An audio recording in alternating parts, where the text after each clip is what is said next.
Well, that was a bit of a rocky start, but I think it's all working now.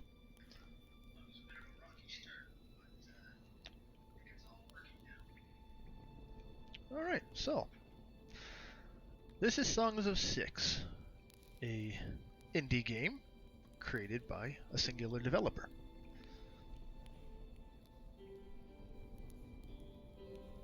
The developer, obviously, works by himself, but he's been known to accept help from outside sources from time to time. One such example is some of our races were made by modders. But let's start this game now. I'm going to click the play button.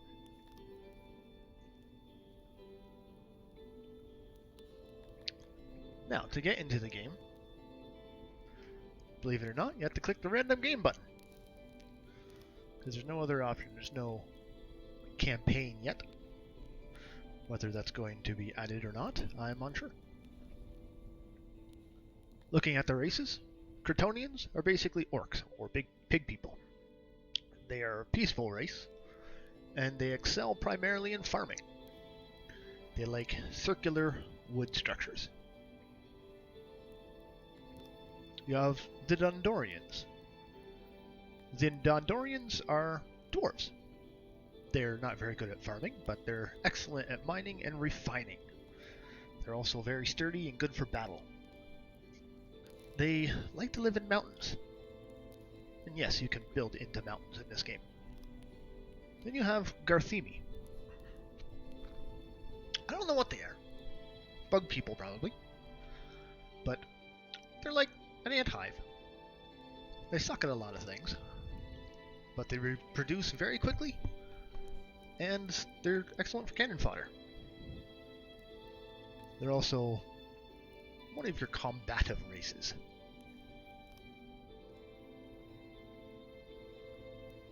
Why, hello, Wes. And this isn't OBS, actually. I actually had to change my program. OBS, I tried that with another game called Morbid, The Seven Acolytes. And it worked. But it doesn't work for Songs of Syx for some reason. So I actually had to change this to a program called Game Center. And it seems to work with Songs of Syx, with Game Center. I don't know why, but OBS just doesn't work with Songs of Syx. It's probably because Songs of Syx is made in Java. Anyways, moving on. Humans. Well, humans are the smart nuts, so they're usually best for libraries or universities. They're the ones that will get your technology up quicker. But they're also okay at farming. Not as good as Crotonians, but, you know, they're decent. And you have your Talapi, basically your good bad elves. If I was to use a D&D reference, they would be neutral. They're not evil or good, but they're both at the same time. They're good at forestry or pastures. But while they do like to look after the forest like the good elves, they also like to eat each other like bad elves. So take it as you will. So I'm going to pick humans because the importance of knowledge.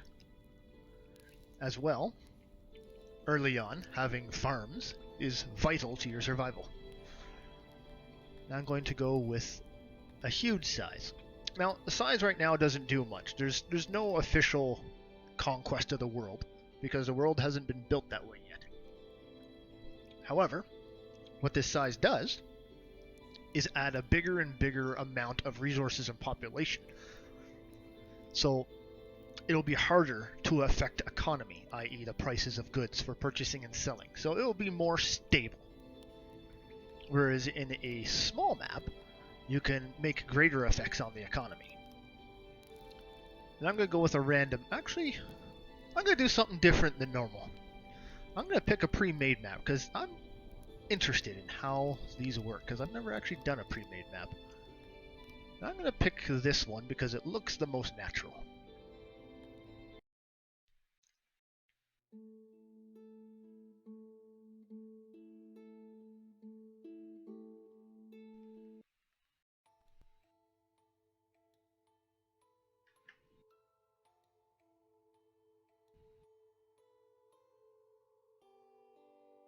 Alright, so now we have titles. Unlocked titles are in orange or yellow, depending how you see it, and locked titles are red. What that means is when you play the game and you reach certain goals or check marks or whatever you want to call it, you unlock a title for the next time you play. And what those titles do is they give you bonuses. For example, Breaker of Chains. You have to free about 3,000 slaves to do that. It doesn't tell you that here, but that's roughly how many you have to free. So that means you first have to get the slave, and then you have to release them in the slave menu. Getting that, you unlock Breaker of Chains, which gives you a 5% happiness bonus. Now you can only unlock 5 of them when you start a new game. So I'm going to take Breaker of Chains. You have Heaviest of Hands, which you have to execute a lot of people.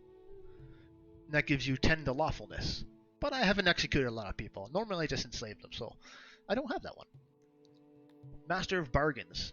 That one's pretty easy to get, though. You just sell a lot of things. But that increases bartering. Now, bartering is a stat that increases the amount of money you get when you sell resources. So I'm going to take that because it's 25% more money. The Conqueror. I don't have it. I don't fight as much as I should. But it'd be nice to have if you were playing a warlike nation. The Crafter increases all of your workshop outputs by 10%. As you can see in the video, you have bowyers, carpenters, fletchers, etc., etc. I'm not going to take that one because I have better ones to choose from at this time. The Great is having a lot of people follow and love you. That gives you 10% happiness. I think... I don't know the exact requirements, but I want to say it's about 10,000 people you have to have that love you. And that's not very easy to do.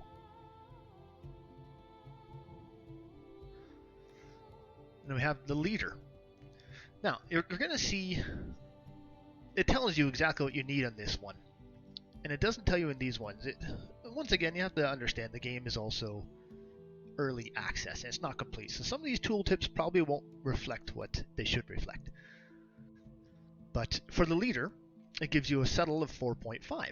What that does is means you have more people in your settlement starting out. But to get that unlock, you would have had to have another city where you had 1,005 people happy. But you notice it also gives you 1,000 knowledge. Now this is an important note. Knowledge unlocks technology. And there are some mods out there that unlock certain technologies for you. But if you take this knowledge one, you don't have to worry about that mod because you already have it built into the game. So this is an important one starting out. So I'm going to take the Leader. Then you have the Negotiator. Once again, bartering. Another 25%. Obviously, I'm going to take that. The Raided. So I don't get raided a lot. And the reason for that, they're too scared to raid me. Normally because I murder them all and enslave them, and I usually have a much stronger force than they do. So I just haven't got that because I'm too well defended, normally. Then you have the Ruler. It's the same idea as the Leader with their settle bonus, but not quite as good. So I'm going to skip that because it's really not worth taking. Then you have the Slaver, gained by having many slaves. Now we're talking thousands of slaves, 2,000 or 3,000 slaves. And what that does is it gives you submission and happiness. Submission 10%. Submission is the slave version of happiness. And it gives you 3% happiness loss because, well, obviously you have slaves. So I'm going to pick that up, knowing that my very first one, Breaker of Chains, gives me 5%, which counters the loss here. Alright, so I'm going to click OK. Oh, that's different.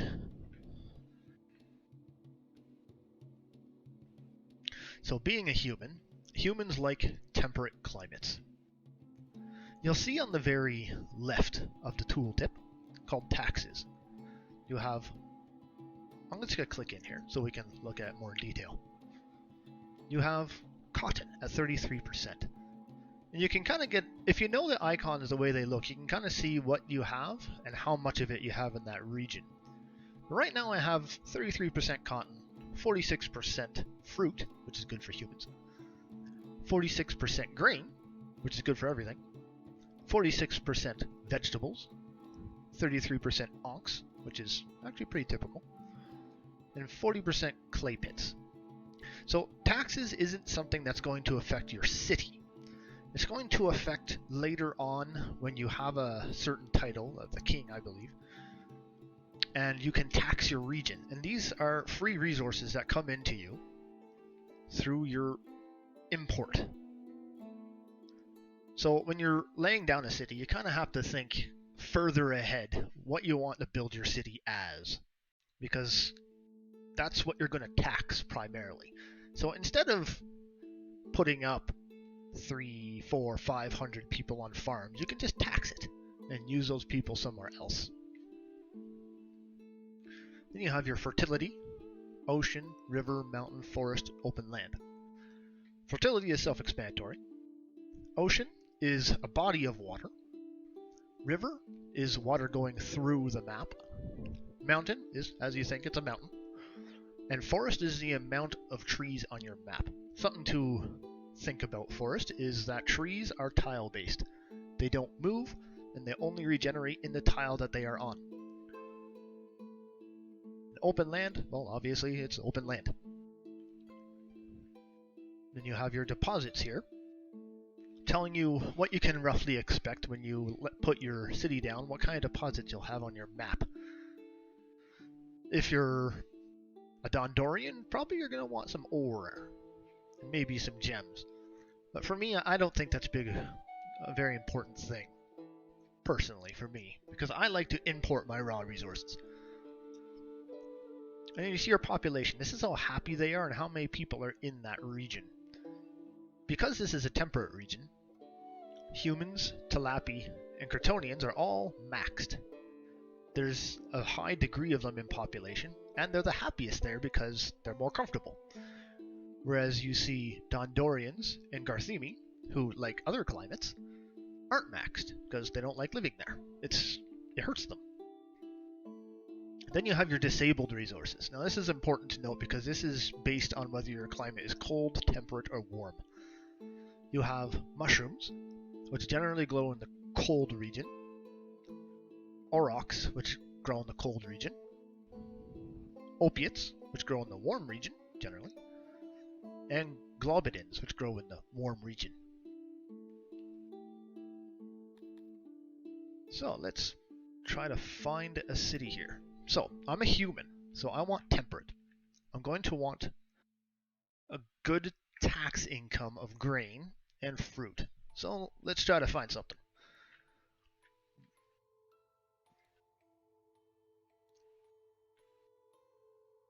I'm aiming for at least 50% in both. Or if one's 100%, I could accept a 40% in another. Oh, so this one works. So Astili is a good province, at least for an option.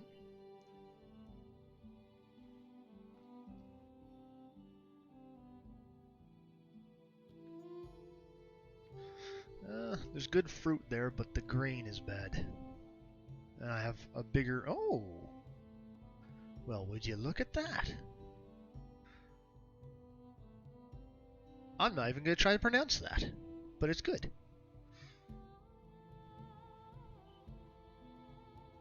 It's really hard to find something with these high, so I'm just going to accept this.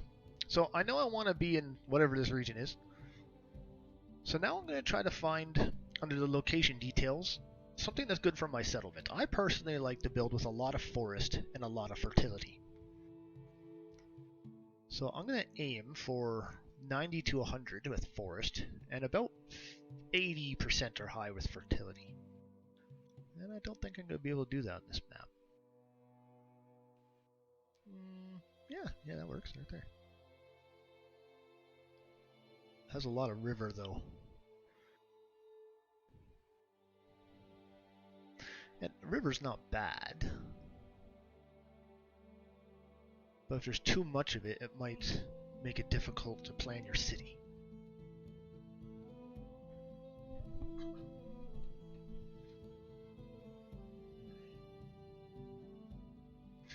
You know, I'll accept a little less forest because the fertility is nice and there's not a lot of river. Yeah. You know what?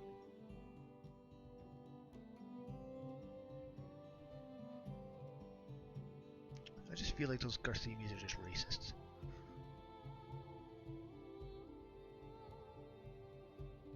Yeah, that's the spot. So I have 66% cotton. That's going to make it easy to make wool and further on the clothes, which will stop my people from dying to exposure. Exposure being, well, weather effects, too hot. Fruit farms at 80%, so I can easily get fruit in here through tax. Grain is only 66%, but that's pretty good comparative to a lot of the rest of the map.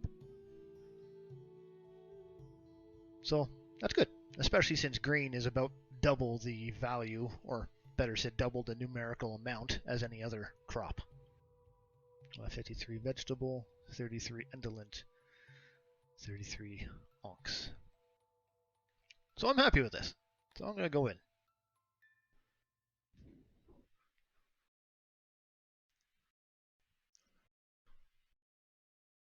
Has anyone ever seen Waterworld? Oh, it was so long ago.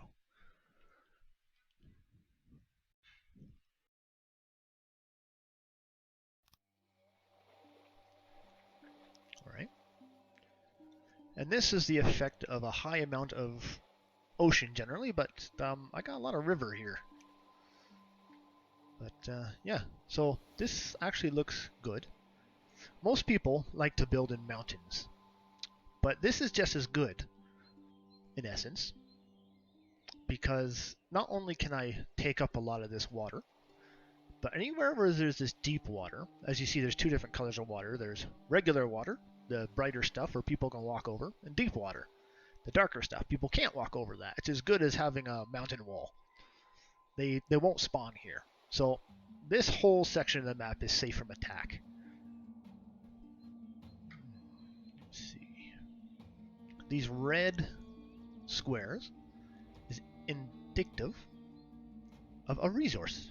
In this case, this one is clay. This one is ore. And to get these, like I said, you right click and hold your mouse button. This one is another clay one. Oh, two clays. What's up here? More clay. What's up with all the clay? Oh, that's why. I have a ton of clay deposits. Some gems. Coal. Alright. So, none of these really matter to me. The green boxes are harvestables. Harvestables are things like cotton, fruit, vegetables. But you can see those too if you right click. In this case, there's a lot of grain here. That's good for me because grain is a good thing. But there's also a lot of vegetables. I don't like vegetables because I'm human. And fruits. Fruits are a good thing, but being human, I should have fruits automatically in my initial stockpile. So let's see. When it comes to farms and pastures, the greener the ground, the better, because green indicates fertility. You see down in this section of the map, it's kind of brown. And if you right click down here, you're going to see the fertility at the top right of that window, 40%, 33%. Not very good. But if you come to its moderate green, 66%, or the super green, 86%. Fertility can go to 100%. So the greener, the better. So you kind of have to think as well where you're going to want to put your farms and pastures. So I'm going to want to put city center. I'm going to stick it in this big open area right here.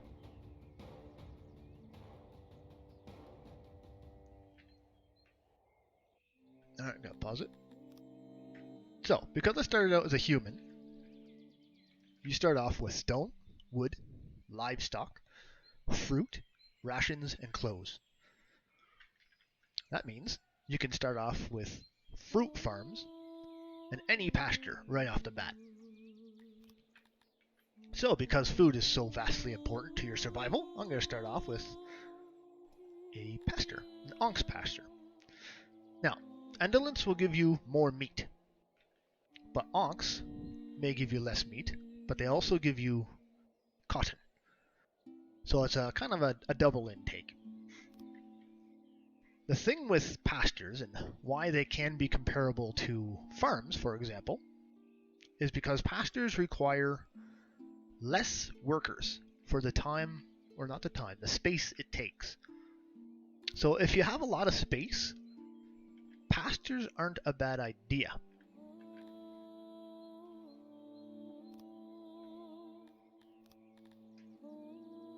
And then go to farms, so I'm a human. So I'm going to do fruit, because that's what I have as my resource. So what I'm going to do, I'm going to leave some space available here. Actually, no, I'm not. Let's see if I can do this. So 203, that's 220, I should have enough.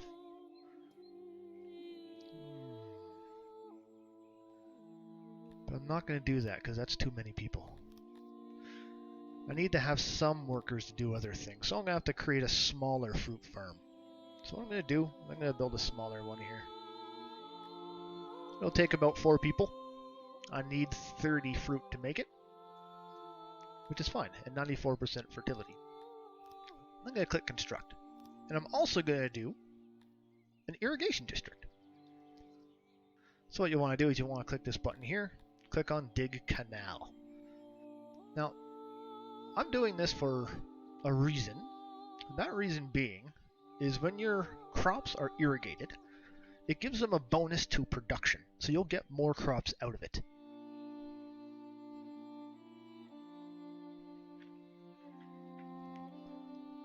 Alright, so now that I'm going to use some of those, I should be fine. I'm going to click the play button so they start working. And while they're building, I am going to build my warehouse. 10 by 14. 10 by 14.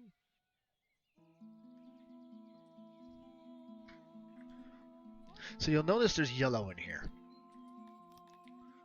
This basically makes the building cost more to build, but also it will degrade harder, i.e. it will take more resources to repair it. Degradation directly affects the efficiency of a building. So if you want the most efficient building, you don't want this yellow. So you click on the shrink room and you try to find the most ideal place to put your pillars. 1, 2, 3, 4, 5. And this one, 2, 3, 4, 1 over. There you go. Now it's completely blue. And you'll see this icon right here. It says 0%. That's what you want. For every percent is a percentage more it costs to build and maintain.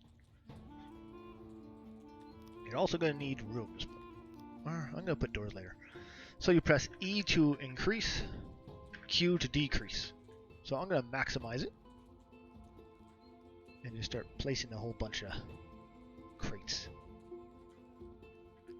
You can right click your mouse button to undo. For example, I just click that, right click, gone. Right click, gone. Gone, gone. And you can do it quite a bit actually.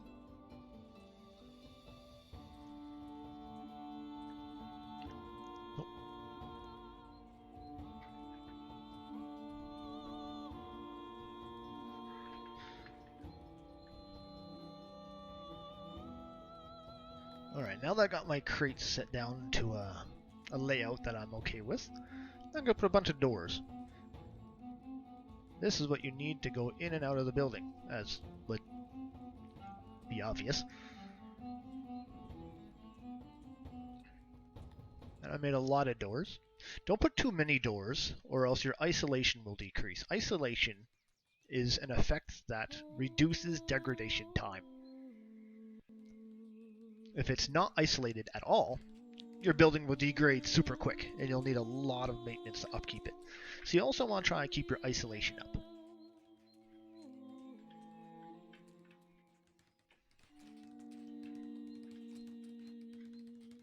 Alright, so I'm an impatient man, so what I'm going to do, I'm going to speed the game up. Up here you have your pause speed, which is hotkey 1. You have your normal speed, hotkey 2. You have your speed fast, hotkey 3, which is 3 times the speed. Speed fastest, hotkey 4, which is 25 the speed. But if you click it twice, you get 250 times the speed. If you click it once, you see it lights up at the top. If you click it again, it unlights up at the top, but it's still moving fast. That's your indication that it's 250 times.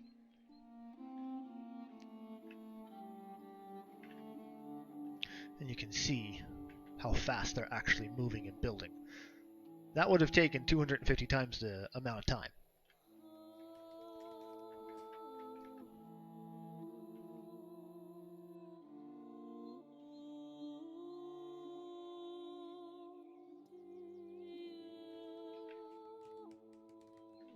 So while they're building that 3 times, I'm going to go over this farm. Now, this works in 4 seasons. Each season is 4 days. That means every year is 16 days. Season 1, they're tilling. Obviously, tilling is you take a hoe and you till it. Tending is the second season. You'll see patches of grass going. Those are weeds. Basically, they have to go in and they weed the place. Then the other season is harvesting. I mean, everyone knows what harvesting does. And you'll see this irrigation, 100%. How you get irrigation is, like I told you before, you build the canals around it. The water has to be touching an adjacent tile for that irrigation to go up. I've over-irrigated it. I could probably do without this entire line here. But I just did it because I did. And you have your daily progress. It's pretty much how much work they can get in that day that they're working. If your daily progress isn't 100, your tilling or tending or farming might not get complete that season, reducing your income.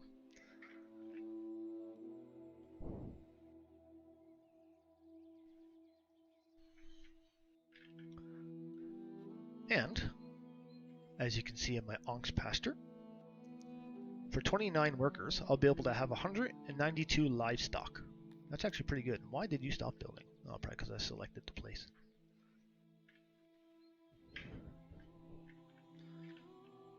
Now, something interesting with pastures. As you see, there's 192 livestock in this 45 by 45. That's because I built on a fairly fertile land.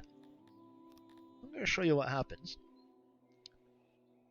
when you try to build a pasture on a non-fertile piece of land, which is down here. I'm going to do 45 by 45, like the other one.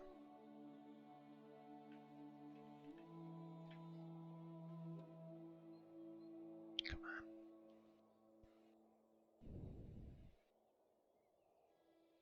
It's only 81 livestock for the same size, significantly lower.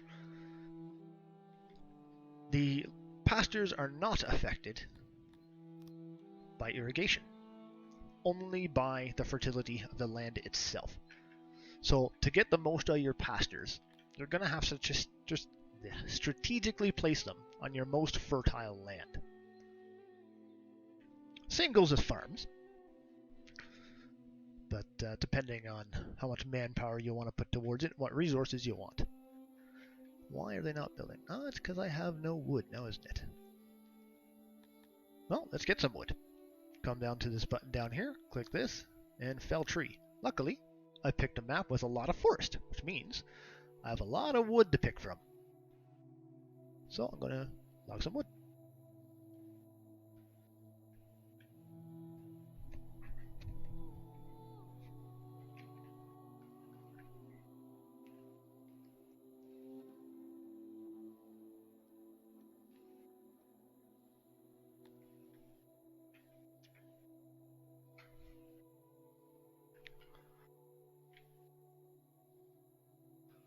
because I'm impatient, I'm going to make it super quick.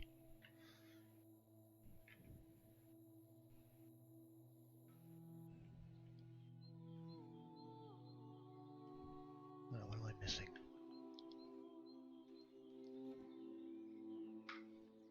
Nothing apparently.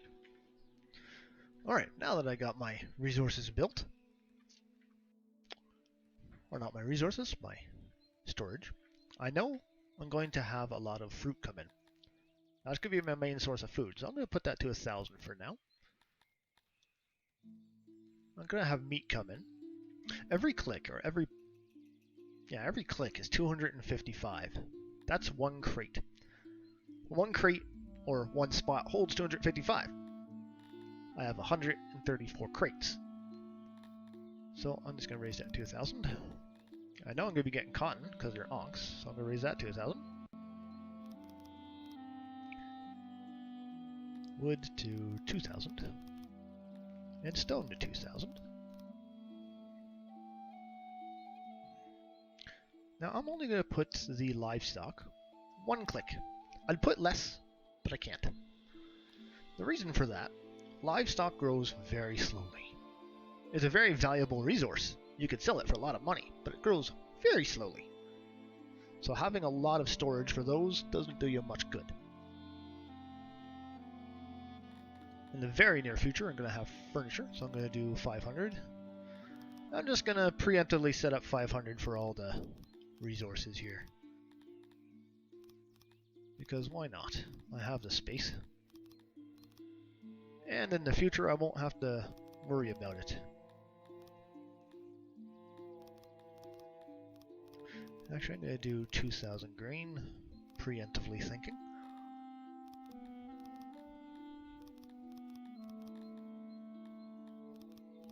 That way, if I get any resource, I'm good to go.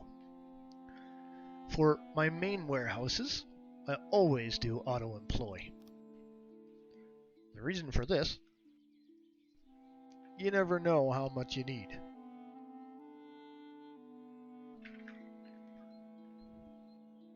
Build, you lazy bums. There you go. Alright, so now that I'm starting to produce food, and I have the resources to put away, I'm going to start focusing on other things. As with the start of the video, I selected a title that gave me knowledge. That gives me 1,000 knowledge. Because I know my population is going to become an issue in a short amount of time, I am going to go straight for the nursery. Right now we have a tier-based research system. You know, farming, tier 1, 2, 3, cotton, 1, 2, 3, etc., etc. This is going to change in a future update to a tree-based system. So I won't put too much into this because it's going to change shortly. So, knowing where nursery is, to get nursery, you first have to get lavatories, flatbeds, canteens, taverns, and then you can get nursery. But here's something, if you just click on nursery, it'll give it all of you because you have to get them preemptively. So I just got all those resources, and I know I'm going to need knowledge, so I'm going to pick up this knowledge. I'm not going to do anything with my 200 points because I don't have a use for it right now.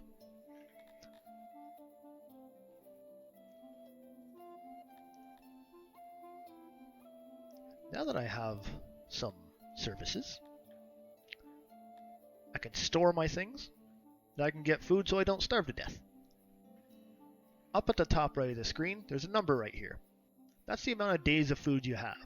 My suggestion is to try to aim for 16, a whole year's worth of food. And what that 16 will do, it will actually give them, if you click on your citizen button, and you click any race, or you can just click all races, you click on food.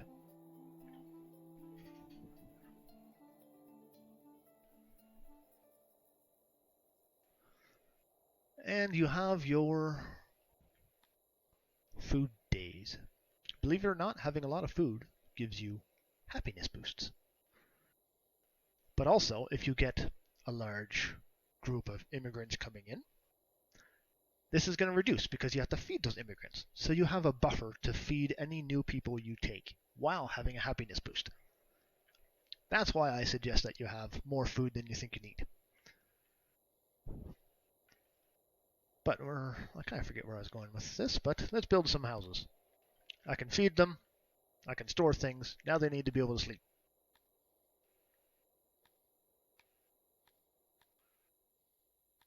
Under services, so a flat house, it's expensive. It takes up a lot of space, but it gives a lot of happiness. This is basically an apartment room. And a dormitory, it's very cheap. You can fit a lot of beds in a short space, but it doesn't give you very much happiness. It's the equivalent to a barracks. So, one thing to keep in mind, people will only travel a certain distance. Or better said, the further they have to travel, the less efficient they're going to be with their work. So you're going to have to place your buildings a little strategically with this. In this case, I'm mostly building smaller structures, so I don't need to worry too much about the placement because that's going to be later on. So I'm going to build them mostly here. So I'm going to build a little bit off. I'm going to get rid of this yellow. Can I expand that? Nope. I'm going to maximize this and try to fit as many beds as I can. So right now I have 55 people and 24 beds, and you'll see in brackets it says 94. Theoretically, 94 people can sleep in these beds without having to sleep on the ground. You're also going to want to maximize the coziness. The coziness basically adds a happiness boost to this building, making them happier to sleep there. Put some doors so they can get in. And because I am a nice overlord, I'm going to let them take craps. Because I don't want them stinking up my throne room.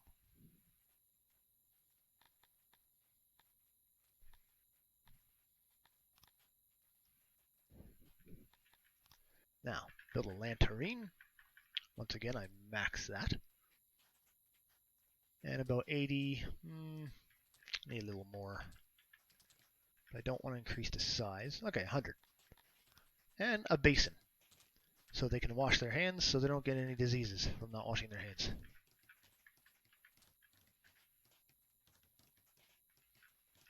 Now you don't need very many basins comparative to lanterns. So you can generally get around with just about that much. Add another door here. And like any building, 100% for basins, 100% for efficiency. All it does is it makes that room as efficient as it can be. If you don't have 100%, the room will still operate, but it won't be that efficient. So now I'm building it so they can sleep, they can crap, but I'm going to need to build a carpentry, because as you can see in the materials, there is a red section. That is furniture. Before I take care of that, I'm going to place down my eatery. An eatery is the base level eating room. It doesn't need much, and it will get food out to people quickly. As you can see, you don't need a lot of space either to make it work. Make a door there.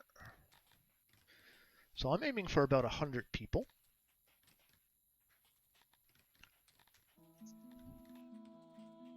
And because of the good ruler I am, I'm going to build wells so they can bathe. So each well has 8, which can roughly service 4 per well. So I'm going to build 2 wells, and that will give me 16. Whatever 16 times 4 is how many people it can service efficiently. Now that I've placed my semi-housing unit, I'm going to need to build a carpenter so they can build the lavatories. That's in work. It's in crafting. This is your primary industry. These are the finished products. You have your bows, furniture, arrows, jewels, you have your cut rocks, paper, pots, whatever ration you want to make. You have your tools or weapons or armor, and you have your clothes. But for now, I don't need anything but a carpenter. Because I like to build my industry in a very specific way, I'm just going to build any type of carpenter, something that works. It doesn't need to be good, it just needs to work. And I want it to work as good as it can, so I'm going to place those.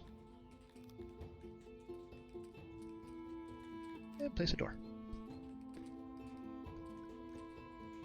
This is definitely not going to stay here. It looks really bad, and it's definitely not how I like to build my buildings. But I need it immediately. So I'm going to speed this up to max. And on the right hand, I can see I'm quickly running out of wood. So while they're doing that, I'm going to fell some trees. And then I'm going to see about clearing some rocks. What that will do is get my stone and wood up. One thing to keep an eye on is your workforce. The number you see here is the amount of odd jobbers you have. The odd jobbers are quite useful. They're the ones that pick up the crops that are laying around on a farm and bring it into a storage.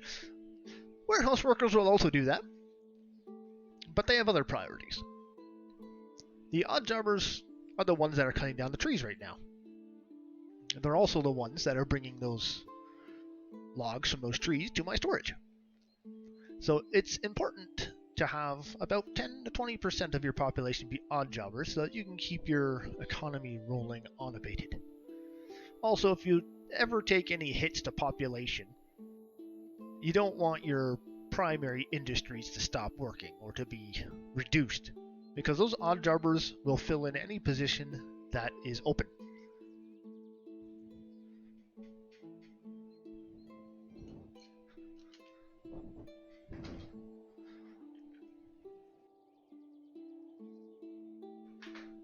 Alright, how's this going? I'm still really low on wood. Well, let's cut down some more trees.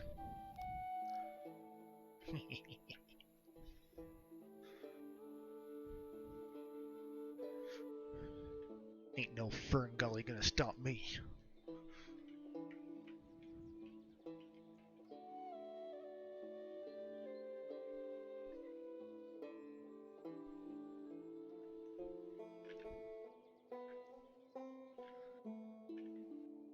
As you can see, I have 12 workers working on my carpentry.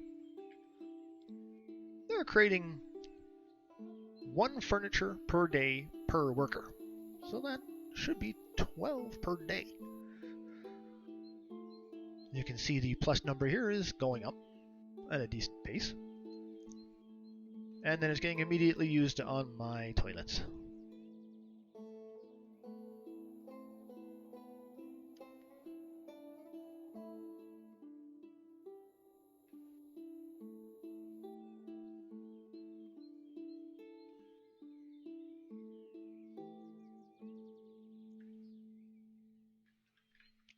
So now I'm going to think about expansion of my population. I'm going to do that in the most secure way there is. Actually, no, I can't. I don't have the resources to do that. Yet. So, instead, I'm going to prepare for it. I'm going to need to build an import depot. These are generally good beside your warehouse because, well, that's where you store things. So I'm going to put an import depot right here, just one. And I'm going to put an export depot right here, just one. Because you can't buy anything unless you have money. So I'm going to import wool. Where is it? No, fabric. And what the fabric will do is let me build my nurseries. I'm also going to start exporting something that I can easily get. right now I don't really have anything.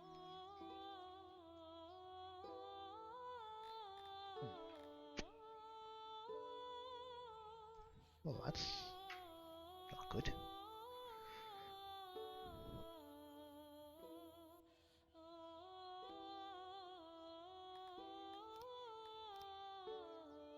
So I'm going to click on this button here. I'm going to click copy. I'm going to make another room copier. What that does is it copies the room in its entirety, including its settings. I'm going to place another farm in hopes that I'll be able to get enough food to start selling. But in the meantime, I'm going to have to increase my population somehow, so I'm going to have to accept some immigrants. So I'm going to click on population for humans. I'm going to auto-authorize everything. They don't really like it here right now too much. So I won't be able to get any human immigrants. But I'm going to check their info and see what races they like and don't like. Humans pretty much like anybody. Freaks.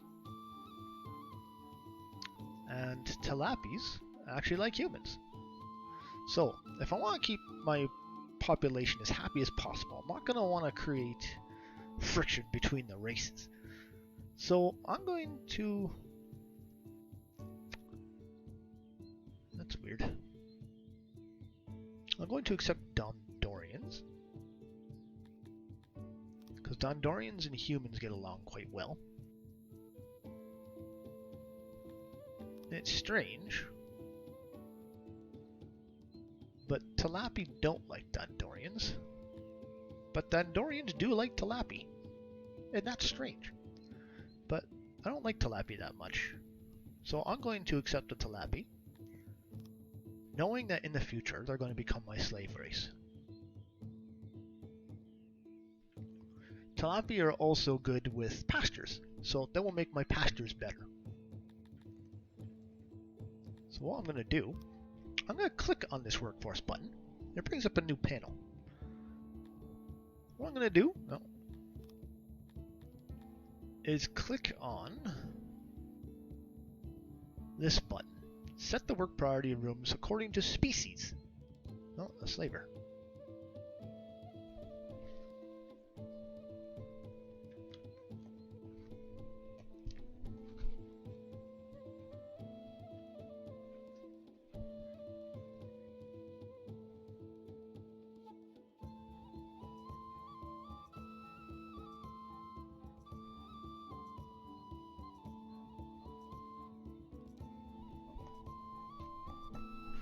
Now the game pauses. Now I looked at this. I'm very poor. Only have 1.2 thousand. I can't even buy their cheapest slave, so I'm just going to have to say no because there's nothing I can do there.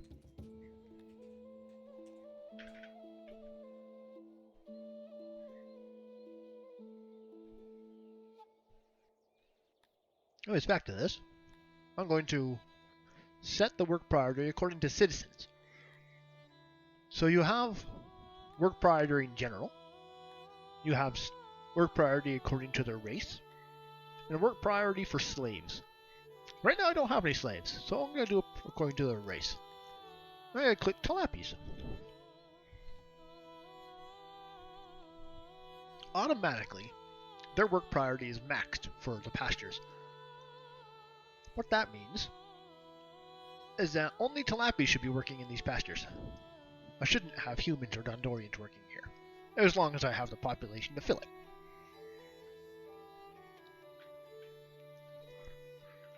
Alright, now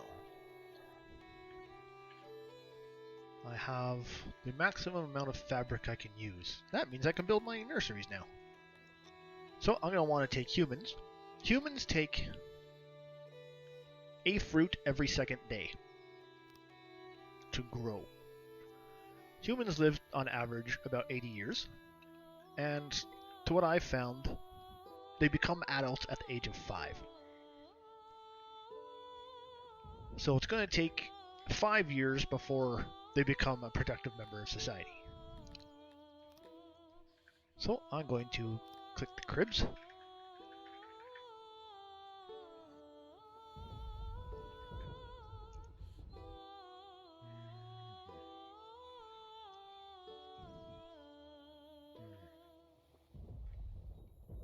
No, I'm going to do it this way. Then I do furnishings. No, first I'm going to try to get rid of that yellow. Okay, so I can't. So I'm going to have to do something else here.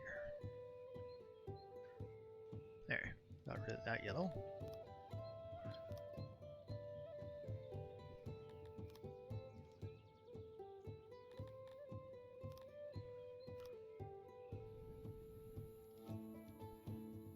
Okay. So I have 24 cribs and 100% efficiency now. I have a door. And so you can get roughly 16 population for humans for every bed. It'll take you 80 years to get, but that's what it will go to. I found that one nursery bed roughly does the equivalent of 4 regular beds. Where is... I need more wood. Luckily, I have 22 odd jobbers, 23. Those odd jobbers are what's going to keep me living right now. Because I'm out of wood, and unless they're an odd jobber, they won't get that wood. And as you can see, now I'm starting to see degradation in my buildings. It's very slow, but you can see the little chips and the overall graininess of the building compared to what it looked like when it was new. That also means I'm going to need to build a janitor.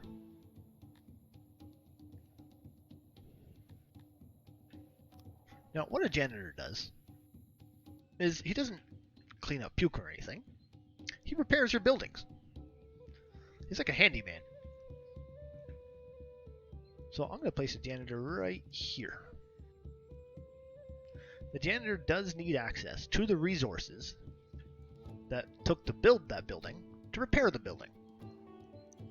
So it's not a one cost done. It's a one cost and keep paying to maintain. Degradation reduces the efficiency of that building or that room. So if you're working in a carpentry, it will reduce the percentage of their production. If you're working with a dormitory, they just won't be as happy sleeping there, and you'll have a happiness hit. So it's important to keep your buildings well maintained. Janitors automatically start off with auto-employ, but I think they can go up to 16? Yeah, 16. So if you do auto-employ, they'll fix pretty much whatever's around them that they can reach. If you click it and you zoom out, you can see its service area. And you can see the blue. That means everything around it's good. When you click it, you can actually see these red icons. These are things that need to be fixed because they're broken. Yellow is mostly broken and green is they're getting worked on. So you can get a snapshot of how maintained your city is by clicking that. Oh, I'm missing fruit. That is not good. If a baby dies, you get a massive hit to your happiness. So I need to copy my room and increase the amount of farms. Because human babies take fruit to grow. And yes, I said grow. We're born in vats and we're grown like crops. Get used to it.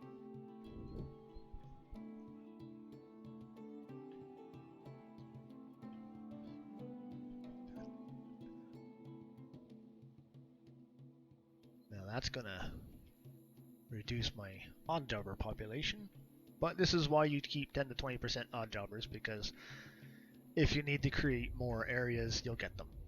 But I'm having some problems with my fruit right now, so they're not going to build because I don't have the fruit to build them with. So let's try to find some fruit. Oh, here it is.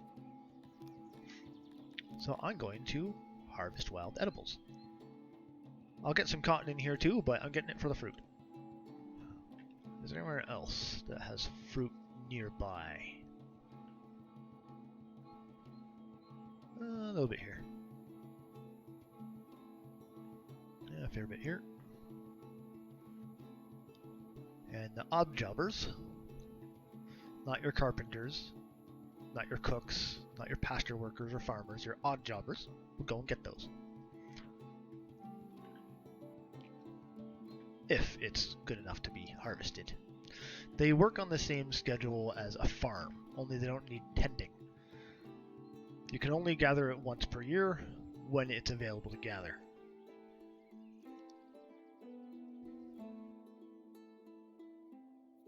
So my people are still eating. I don't have much food, but they're eating because of my pasture. Farms offer you food once a year. Pastures will give you food consistently. That's one of the upsides of pastures, is that you can get constant food.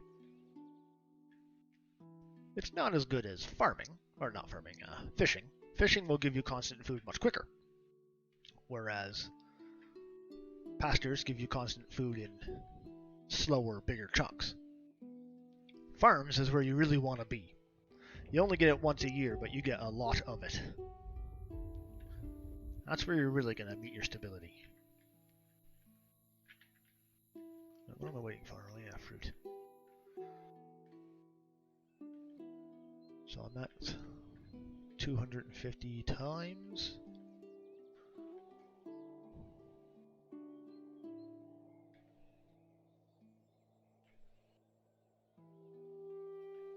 Just gotta check Discord, make sure there's no questions. Alright, I have no idea how to use transports. So, I've actually never used transports myself, but I'll run through that.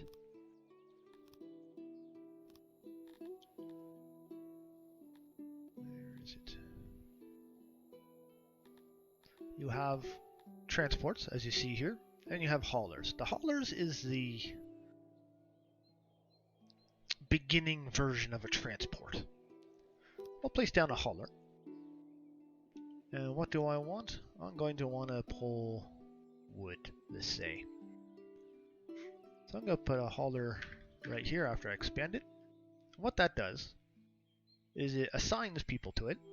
And what they do is they take whatever wood they can find as soon as you click it, and they place it on the ground.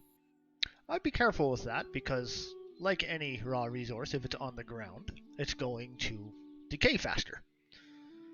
So I'm going to get rid of that because I don't want my wood decaying on me. Now for transports, well, you need technology for that. Warehouse 6, which I don't have the technology for that, but I'm going to push towards that then.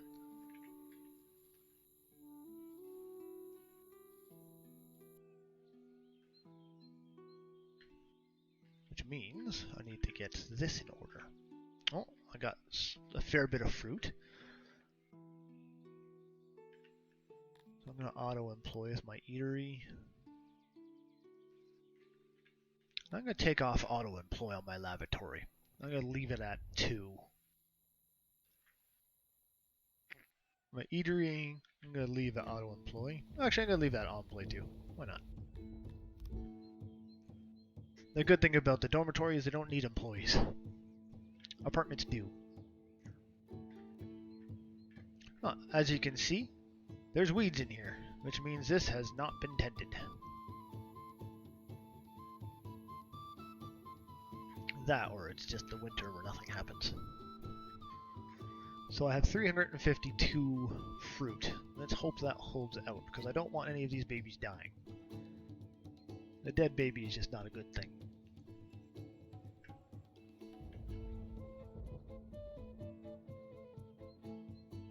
Especially since these will become your workers in the future.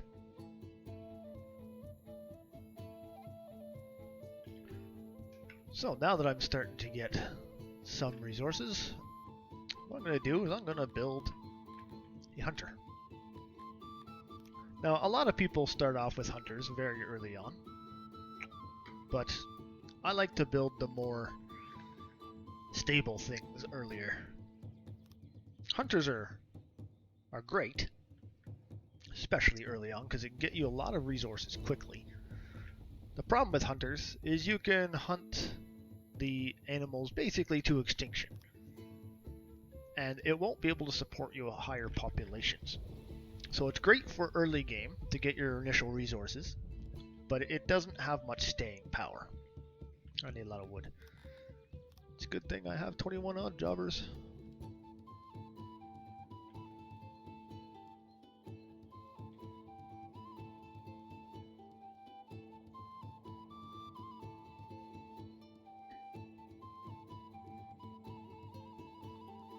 Alright, now my odd jobbers have done their job. The odd jobbers are also the ones that primarily build the houses, unless you make builders, but if you don't make builders, odd jobbers will do it.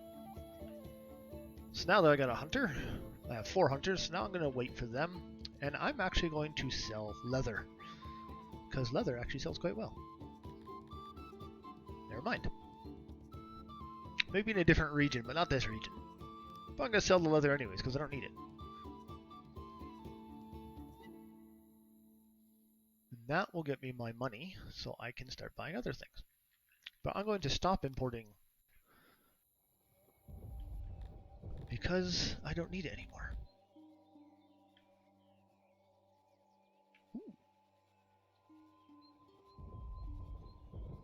Ooh, perfect. Let's harvest wild edibles. Let's get this green while I can.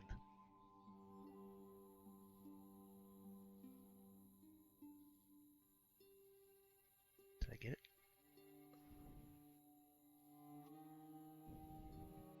Yes, I did. So I'm going to preemptively build a green farm.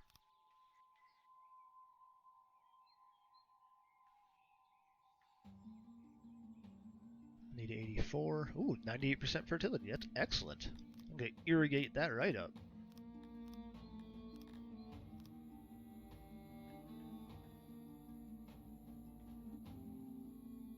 Now, I don't have a use for grain right now, but I can sell it. So I guess that's the use for it.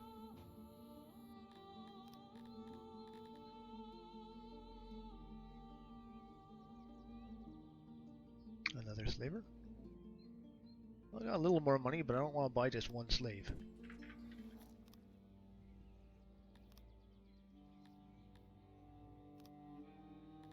So now that I've gathered some wired edibles, I'm going to delete all the jobs so that I don't have random jobs. Oh, no, I don't want to delete that job.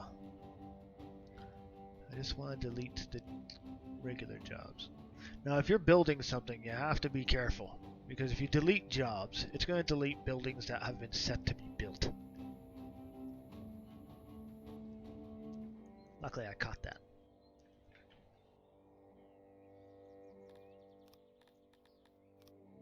As you can see, I'm starting to sell my leather, and now I'm starting to get some money. But I need more money. So I'm going to build another export depot. Because I don't want to stop selling leathers, but I do want to start selling grain. So I need 2 export depots.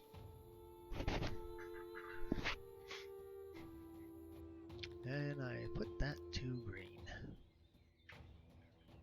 Now I'm selling leather and grain. As you can see, it's starting to fill up. I don't get much for my grain, but I don't have any use for it at this time. It's better to sell it, have it available, than not to have it available at all.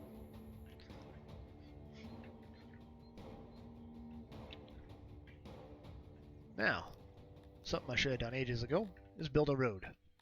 What this will do is it will make people move quicker. So I'm going to take the very lazy way out and just fill everything with a road. I'll fix this later when I make the city look beautiful.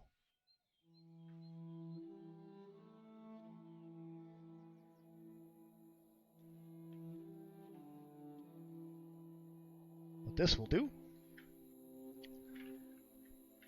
primarily is increase how fast they move from sleeping to work, i.e. they get to work quicker and get more out.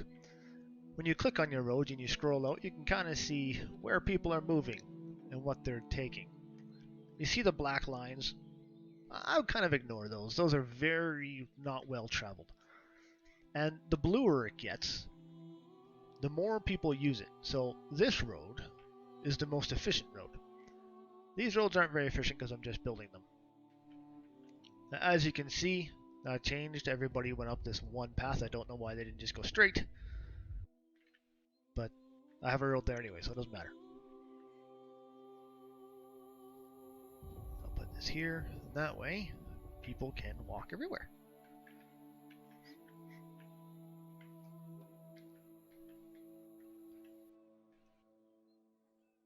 You can also see when you select your hunter how far out they will hunt. As you'll see, they don't hunt your entire map. They hunt roughly 25% of the map, but because I'm in the middle, it hunts most of the map. If you were to build on the side, that would only hunt a quarter of the map.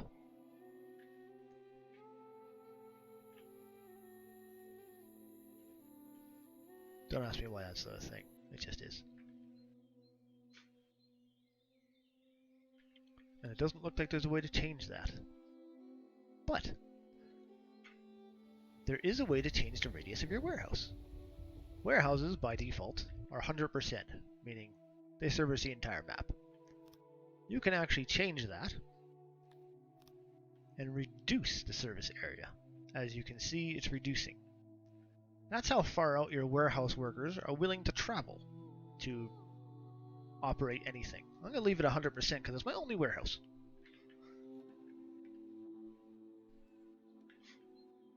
Alright, so I have a lot of meat, but not much. So what I'm going to do, I don't want my babies dying, so I'm going to stop them from eating fruit. So they're not allowed to put it in the eatery. Instead, my humans are going to eat meat whether they like it or not. And the fruit is going to be for the babies, so that I don't have any deaths. I'm also going to build a tilapia nursery. They also need fruit. And that way, I can start growing my slave race.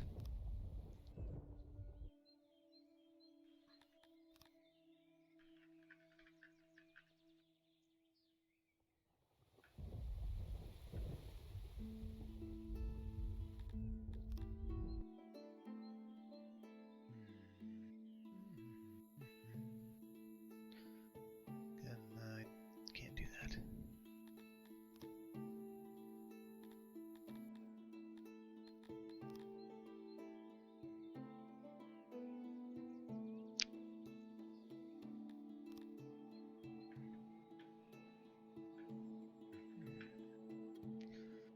I don't got as many beds, so I'm not too happy about that.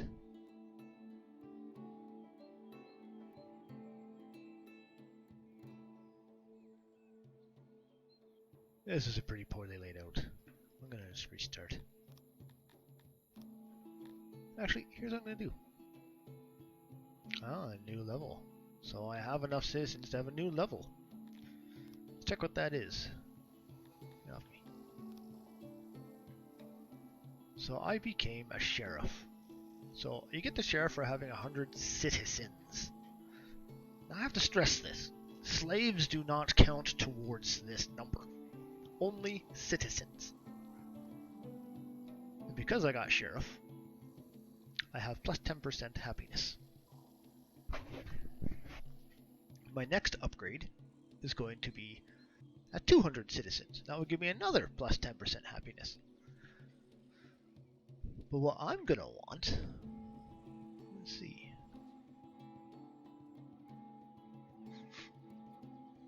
I'm going to want chieftain. And that's where you start getting your taxes. Because that's when you can start making admin points. So I need to try to get to 500 people. So I'm going to copy this room. I'm going to put it right here.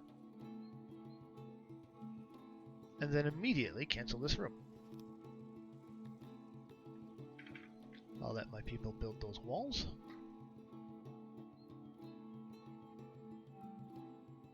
You're going to understand what I'm doing here in a second. Now that I have this layout, obviously I don't want to grow more humans, although I could. I want to grow tilapia still, so I'm going to put a tilapia nursery right here. And all of a sudden, it has the same layout as my human one. So now I don't have to worry about formatting it anymore.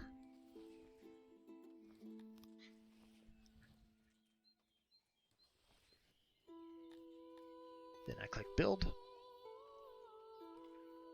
and then ultra speed it up.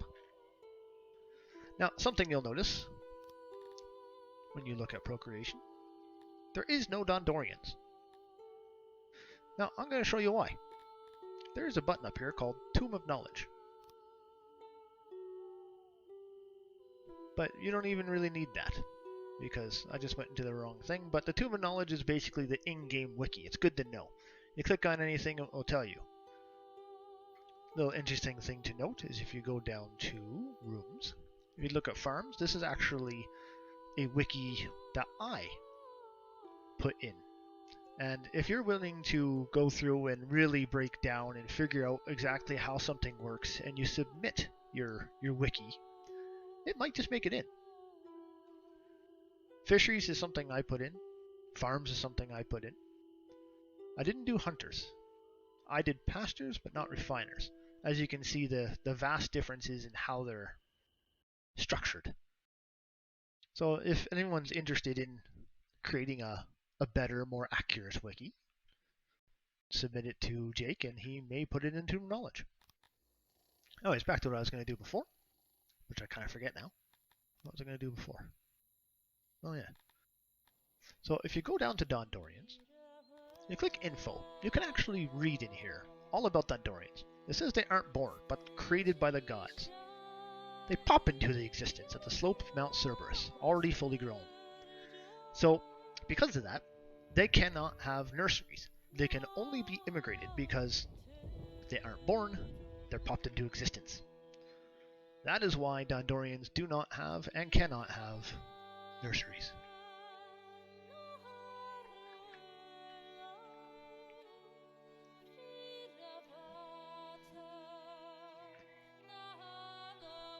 Because I know that question's come up a few times. What am I missing? Ah, wood. Luckily enough, I have 17 odd jobbers, so I'm going to make them chop some trees. Lazy bums.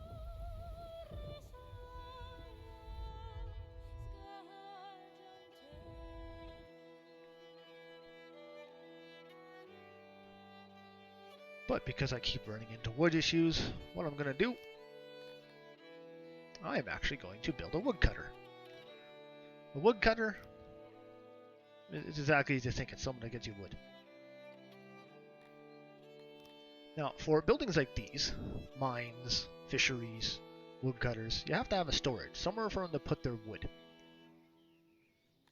And then you have your auxiliaries. Like every other building, like I've been explaining, you have efficiency. They just don't work as good unless they have these. So you're going to want to get that to 100 if you can.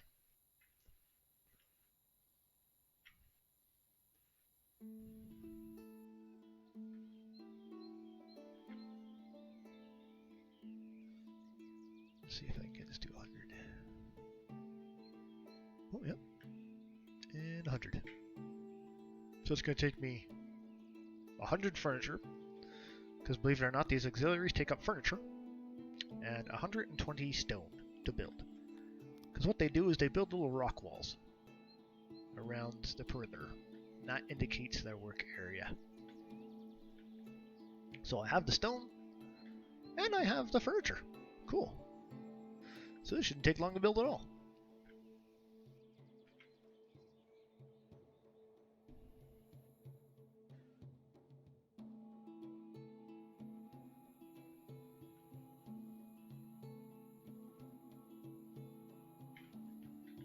But I'm going to have to control that. So you definitely don't want your nurseries to go undermanned, or else a baby's going to starve to death, and you're going to have a huge loss of happiness. That's something you don't want, especially early on. It's very difficult to recover from a riot. Early on, anyways. Especially when you don't have a military to fight them off. Or guards. So you want to try and avoid riots as much as you can early on. So I have 11 odd jobbers. There's going to be a lot of woodcutters that can work here, probably about 50, so I'm going to have to manually adjust how many people can work there so that I don't screw up the rest of my economy. But first I have to build the building.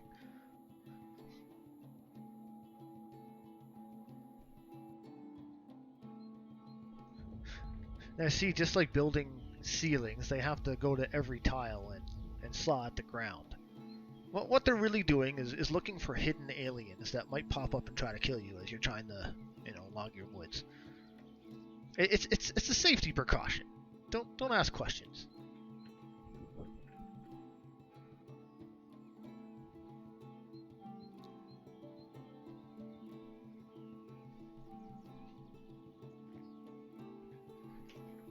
Alright, so now that's built. There's 25 workers, but obviously I can't have that. You want to have odd jobbers, so I'm going to put that to 5 workers. That doesn't give me very much leeway at all. I'm cutting it very close, but I also need those workers. Because if I keep running into wood problems, it's going to be a recurring issue. So I'm going to have people passively get it for me. They're getting it 4 per day per worker. That's not as good as if you were to cut down trees manually with your odd jobbers. But the trees also don't disappear. They don't have to regrow. As you can see, these trees are starting to regrow, but it takes a few years. These ones never disappear. And it's passive, so you don't have to actually do anything for it. You'll just get it. A little less efficient, but more efficient at the same time.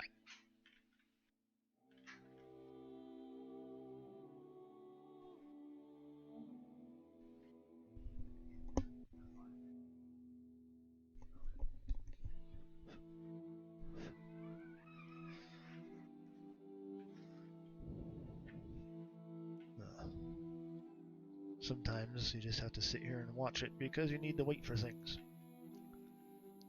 At this point, I don't want to take Kryptonians because people hate them. I can't take Garthemi because people hate them. But I can take Cantors. So I'm going to click on this button here. Doesn't do anything. Now I'm going to accept Cantors. Now Cantors are very difficult to keep happy.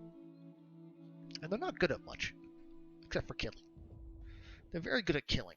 They're your perfect soldier. But they also will do something. But right now I just need workers. But I don't want to make my people mad, so I'm not going to get any of the other types. So I'm just going to let these nurseries do their thing. For a while. Meanwhile,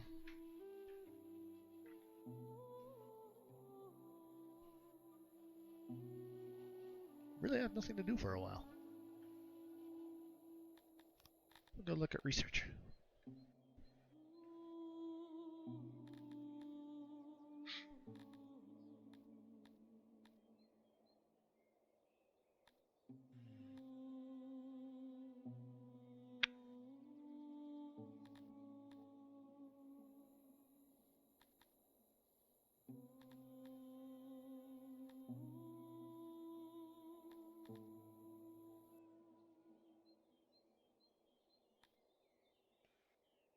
I have a lot of meat. Ah, yes. Could build another export depot. Now I'm going to start exporting meat, because I have a lot of it.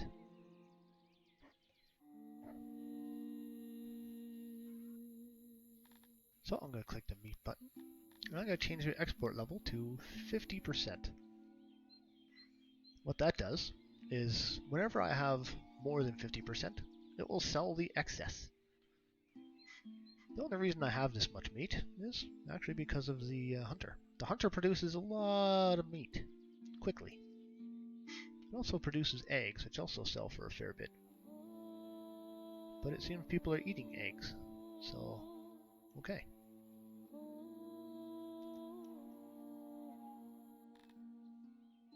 Meat sells for a pretty decent price.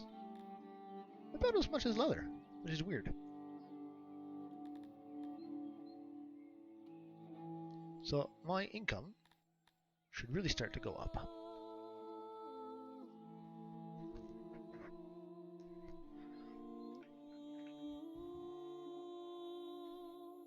Alright, so now let's look at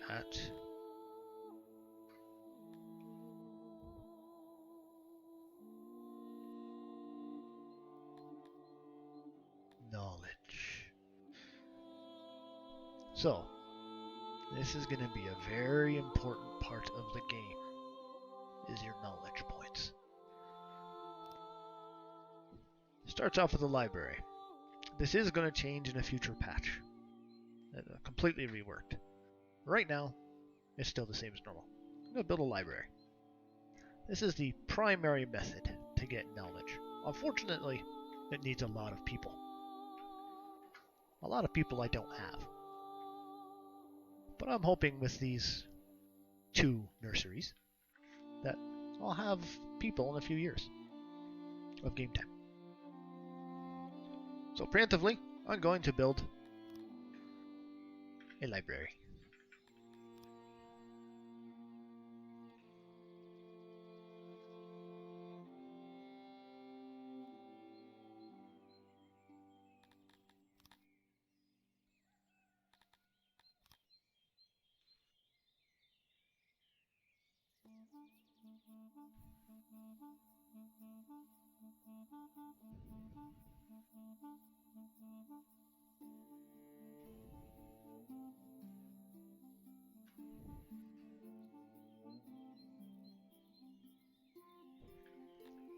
Scribe station. The scribe station is the primary workstation for generating knowledge. If you don't have a scribe station, you don't generate knowledge. Simple as that. As you can see at the top right, the capacity is increasing for every scribe station I put. That means, exactly as you'd think it would mean, that's how much knowledge I can have.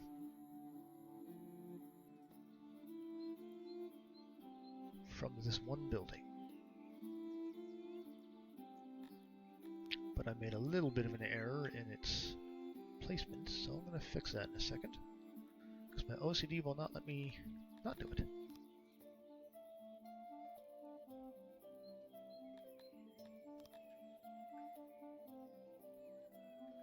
There we go. So 5.4 thousand, that's a good start. But you can't just have scribe stations without the efficiency, or else they just won't make it as fast. So now, I'm going to try to make it efficient. Which is sometimes a battle in and of itself. Especially with libraries. Libraries are very hard to make max efficiency. Unless you build big and beautiful. But I ran out of good places to put my shelves, so now I have to put carpets. Now, normally it's not a problem, but carpets cost, as you can see, fabric. The fabric early on is not exactly easy to get. So if you're willing to pay for the fabric, it's fairly easy to get a library that has 100% efficiency, but it costs you. Later on in the game, it's not going to matter, because you're going to have so many resources, you'll be laughing.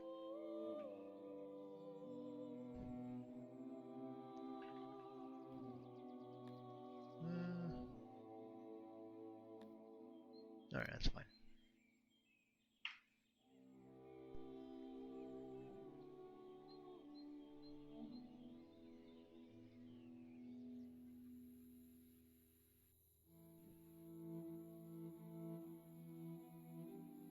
$24, huh?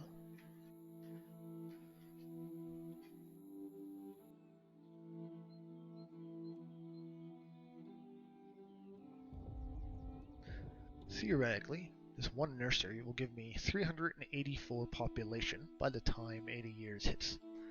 Same with here. So I got about 700-ish population between these two nurseries. That's not enough for me. I'll eventually have to expand on that, but right now, I don't need to. What I do need to expand on is my arrangements here. So I'm going to take the lazy way out because I'm lazy.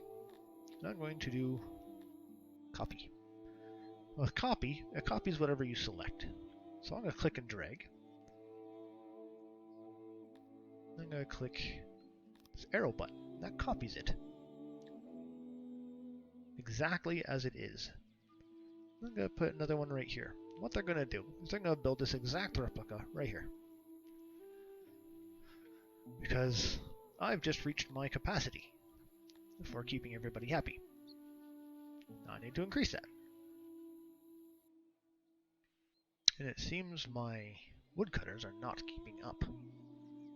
They made a few hundred wood, but all that wood's probably going to feeding the carpenter. Yep. So, I am going to fell some trees. Once these trees are felled, I'm going to double the population of my woodcutters so that I can get more wood.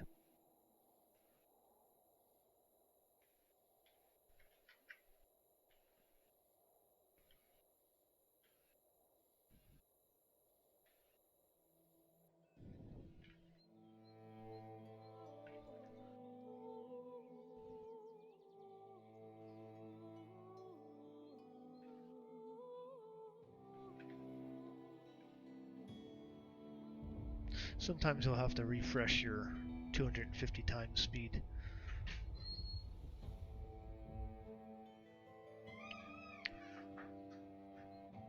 But for now,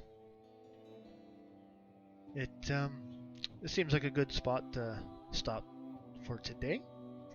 There's a lot of waiting that needs to be done. I'll pick this up likely tomorrow. Thank you for tuning in. And if you have any questions, feel free to ask. That's what this channel is for, is a tutorial. See you another day.